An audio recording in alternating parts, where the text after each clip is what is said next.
আসসালামু আলাইকুম। ইঞ্জিনিয়ারিং সলিউশনের নতুন আরেকটি টিউটোরিয়ালে আপনাদেরকে স্বাগতম। দীর্ঘদিন পর আমরা যে বাড়িটি দেখাতে চলেছি, এই বাড়িটি মূলত একটি একতলা বিশিষ্ট বাড়ি। এই বাড়িটির ডিজাইন দেখাচ্ছি এবং দেখাবো যে মাত্র 10 লক্ষ টাকায় এত সুন্দর একটি বাড়ি কিভাবে তৈরি করা সম্ভব। এটা একটি 3 রুমের বিল্ডিং। বলে রাখি, মাত্র 10 লক্ষ টাকা খরচ হবে সব কিছু মিলে, জানলা, দরজা এবং অন্যান্য যাবতীয় যা খরচ আছে সব কিছু মিলে এই বাড়িটি তৈরি করতে আপনার 10 লক্ষ টাকা খরচ হবে। কিন্তু আপনি যদি চান আরও কিছু সেভ করবেন, সেক্ষেত্রেও পারবেন। আসলে বাড়ির সাইজ বুঝে খরচ হয়। আপনি যে বাড়ির যে স্কোয়ার ফিট করবেন, সেই স্কোয়ার ফিট অনুযায়ী আপনি খরচ হবে। আপনি চাইলে এই ধরনের বাড়িটি 7 লক্ষ টাকায়ও করতে পারবেন, 10 লক্ষ টাকায়ও করতে পারবেন, আবার 12 লক্ষ টাকায়ও করতে পারবেন।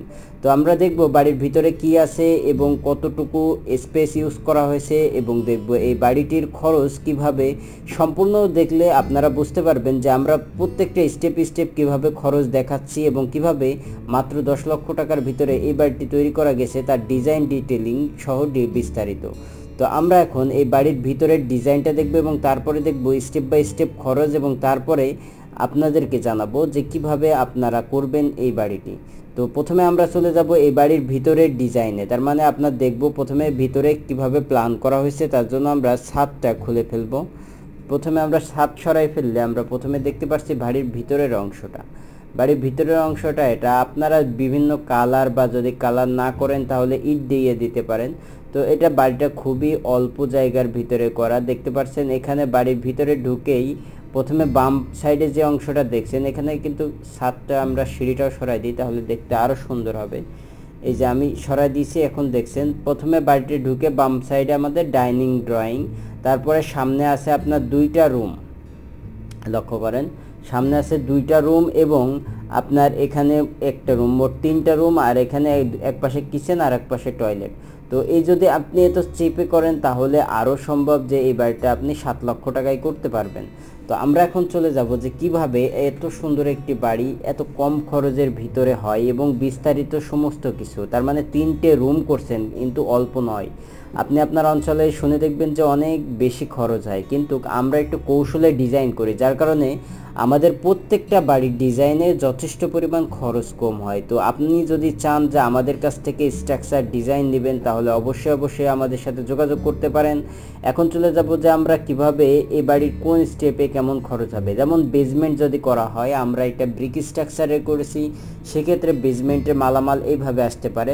আপনার রুমের হিসাব অনুযায়ী কম বেশি হবে, ঠিক আছে। 35 মানে বেজে 35 ব্যাগ সিমেন্ট, বালু লাগছে কতটুকু, এইভাবে।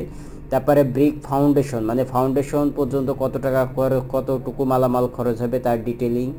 স্ল্যাব মানে ছাদ করতে কত টাকা খরচ হবে, কী পরিমাণ মাল লাগবে, লিনটেনে কী পরিমাণ মাল লাগবে, স্টেয়ারে কি পরিমাণ মাল লাগবে। আমি আগে বলে রাখি যে এটা কিন্তু আমরা বিভিন্ন ডিজাইন অনুযায়ী বিভিন্ন রকম মালামাল লাগে। তো আপনি যেই রুম সাইজের রুম করবেন সেই অনুযায়ী মালামাল লাগবে, এবং টোটাল কতটুকু মাল লাগবে সেটাও কিন্তু আমরা উল্লেখ করে দিয়েছি। আর এখন বর্তমান রেট অনুযায়ী যদি আমরা এগুলোকে ধরি, তাহলে কিন্তু আমাদের টোটাল খরচ হচ্ছে এইগুলা, এবং সর্বশেষ মানে এই বাড়িটি তৈরি করতে সর্বশেষ আমাদের সম্পূর্ণ এই বাড়িটি কমপ্লিট করার জন্য এইটা কিন্তু একটু সাইজটা কম আছে, এবং এসে একটু বড় সাইজও যদি করেন সেক্ষেত্রেও আপনার সম্পূর্ণ বাড়িতেই তৈরি করতে খরচ হবে 7 লক্ষ থেকে 10 লক্ষ টাকা। আমরা যেই বাড়িটি এখন দেখাচ্ছি যে হিসাবটা, এটা এসে একটু বড় করা হয়েছে সাইজটা, এবং সেখানে খরচ হচ্ছে আমাদের 10,49,970 টাকা। তো আপনার এলাকা ভেদে এটা অল্প কিছু কম বেশি হবে, কিন্তু ম্যাক্সিমাম ক্ষেত্রে মিলে যাবে। তো আপনি যদি করতে চান আমাদের ডিজাইনে দেখানো এই বাড়িটি, তবে অবশ্যই স্ক্রিনে দেওয়া যে নম্বরটি দেখছেন এই নম্বরে যোগাযোগ করুন। ধন্যবাদ। যদি ভিডিওটি ভালো লেগে থাকে অবশ্যই আমাদের ইনবক্সে যোগাযোগ করবেন। আমাদের উক্ত নম্বরে হোয়াটসঅ্যাপ এবং ইমো উভয় খোলা আছে। আপনি চাইলেই আমাদের সাথে যোগাযোগ করে আপনার স্বপ্নের বাড়িটি সম্পর্কে বিস্তারিত জানতে পারেন এবং সম্পূর্ণ ফ্রিতে টিপস নিতে পারেন। আপনি কেমন বাড়ি করবেন সে আইডিয়া দিলে আমি আপনাদেরকে যথেষ্ট হেল্প করব। ধন্যবাদ। আসসালামু আলাইকুম ওয়া রাহমাতুল্লাহি ওয়া বারাকাতুহু।